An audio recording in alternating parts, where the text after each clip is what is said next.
अब एक खबर उत्तर प्रदेश की सरकार से जुड़ी हुई, यूपी में मंत्रिमंडल विस्तार से जुड़ी हुई है, जिसको लेकर विधायक काफ़ी हसरतें पाले हुए हैं, काफ़ी समय से इंतजार कर रहे हैं। और ऐसा लगता है कि जो विधायक मंत्री बनने के इंतजार में थे, मंत्रिमंडल विस्तार के इंतजार में थे, अब उनकी मुराद पूरी होने वाली है और संभवतः होली के बाद मंत्रिमंडल विस्तार में कुछ लोगों को मौका मिले। जो आजकल हलचलें चल रही हैं उससे साफ है कि होली का इंतजार चल रहा है, क्योंकि कुंभ मेला समाप्त हो गया है सकुशल। सरकार इसे एक बहुत बड़ी उपलब्धि के तौर पर मान रही है और प्रचारित कर रही है। पूरे देश में भाजपा और योगी की सरकार का नाम हुआ है।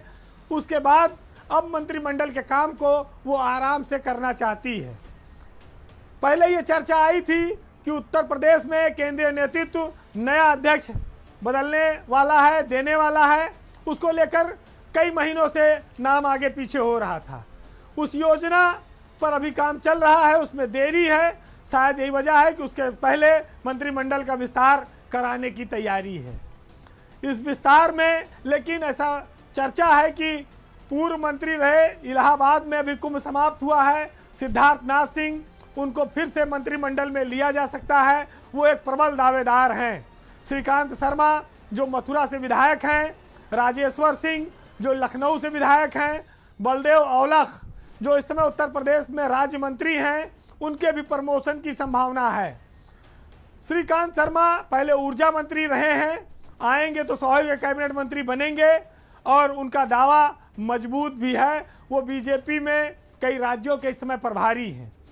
चूंकि जितिन प्रसाद पीडब्ल्यूडी मंत्री थे, उनके जाने के बाद, अनूप प्रधान के जाने के बाद 2 पद वैसे भी खाली हैं उत्तर प्रदेश में मंत्रिमंडल में, और पीडब्ल्यूडी जैसा महकमा भी मुख्यमंत्री के पास है।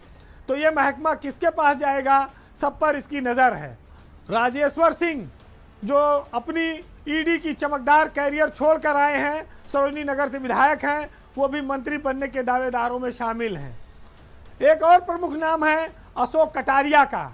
अशोक कटारिया उत्तर प्रदेश में पहले परिवहन मंत्री रहे हैं, बिजनौर से आते हैं और इस समय वो उत्तर प्रदेश में विधान परिषद के मेंबर हैं। कटारिया सादा जीवन जीते हैं और संगठन के बहुत महत्वपूर्ण व्यक्तियों में हैं। उनके पूरे कैरियर पे कभी कोई दाग नहीं लगा। बलदेव औलख लगातार 2 बार से राज्य मंत्री हैं, उनके प्रमोशन होने की पूरी संभावना है।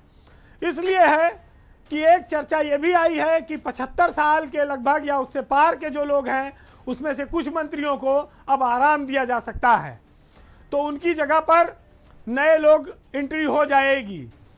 अभी योगी सरकार का सिर्फ एक बार मंत्रिमंडल विस्तार हुआ है, जिसमें ओम प्रकाश राजभर, दारा सिंह चौहान, सुनील शर्मा ये लोग मंत्री बने थे। वेद प्रकाश गुप्ता जो अयोध्या से विधायक हैं, वो भी मंत्री बनाए जा सकते हैं, क्योंकि अयोध्या भाजपा सरकार के लिए बड़ा महत्वपूर्ण हो गई है। अनुपमा जायसवाल पहले मंत्री रही हैं, वो भी बहराइच से आती हैं, वो दोबारा इस कोशिश में है कि उनको मंत्रिमंडल में मौका मिले। तो ये जो प्रमोशन है और नए चेहरों को जगह देने की चर्चा है, ये सब करीब 8 लोगों को मंत्रिमंडल में आगे पीछे किया जा सकता है। हालांकि 54 इस समय सीट है, 6 खाली है, लेकिन 1-2 लोगों को सरकार हटाने पर विचार कर रही है। तो स्वाभाविक है कि 7-8 लोगों के लिए नई जगह बनेगी। एक नाम जो बहुत चर्चा में रहा है, वो समाजवादी पार्टी छोड़ कर गए थे, मनोज पांडे। वो चाहते तो हैं मंत्री बनना, उनकी कोशिश भी है, लेकिन अगर वो मंत्री बनाए जाएंगे तो फिर उनके ऊपर दल बदल कानून लागू हो जाएगा। इस्तीफा उन्होंने दिया नहीं है, मंत्री वो बनना चाहते हैं। मंत्री कैसे बनेंगे, या तो विधायकी को सदस्यता गंवानी पड़ेगी, तो ये एक उनके सामने संकट है। लेकिन वो जोर पूरा एड़ी चोटी का लगाए हैं, क्योंकि वो समाजवादी सरकार में कैबिनेट मंत्री रह चुके हैं। लेकिन योगी सरकार 3 साल पूरे कर चुकी है, उसके पास मंत्रिमंडल विस्तार करने के लिए बहुत पर्याप्त कारण है, दबाव है और जगह भी खाली है। अब ये देखना होगा कि प्रदेश अध्यक्ष भूपेंद्र चौधरी क्या इस मंत्रिमंडल में आएंगे और वो दोनों सीट एक साथ संभालेंगे जब तक नए प्रदेश अध्यक्ष का चयन नहीं हो जाता। तो ये सब समीकरण और गणित है, ये आने वाले 14 मार्च जब होली बीतेगी उसके बाद आपको देखने को मिलेगा। लेकिन ये माना जा रहा है कि मार्च का महीना इस बार बीतने नहीं पाएगा।